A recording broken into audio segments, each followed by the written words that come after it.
கும்மிடிப்பூண்டி அருகே 10 வயது சிறுமி கடத்தி செல்லப்பட்டு பாலியல் வன்கொடுமை செய்யப்பட்ட சம்பவம் தொடர்பாக காவல் நிலையம் முற்றுகையிடப்பட்டிருக்கிறது. கூடுதல் விவரங்களோடு இணைகிறார் செய்தியாளர் மகேஷ். வணக்கம் மகேஷ், விவரங்கள். வணக்கம் சுபா.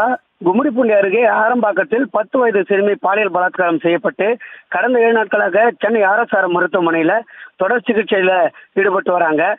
அது சம்பந்தமா போலீசார் 5 தனிப்படைகள் அமைத்து சம்பவ இடத்தில் இருந்த CCTV கேமரா பதிவுகளை கொண்டு தேடுதல் பணியில தீவிரம் காட்டி வராங்க.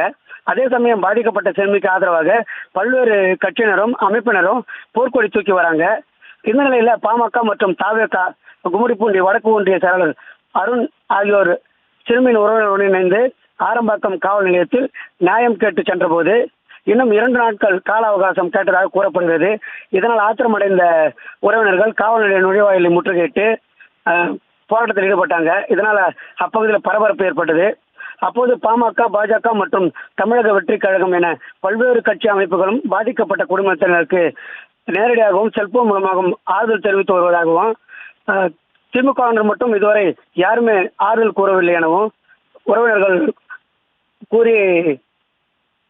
கூறினார்கள். தொடர்ந்து இதே நிலைமை நீடிக்கும் பட்சத்தில் 2 நாட்களில் சென்னை கொல்கத்தா தேசிய நெடுஞ்சாலை முற்றுகையிடப்படுவதாகவும் எச்சரித்து சென்றிருக்கிறாங்க சுபா.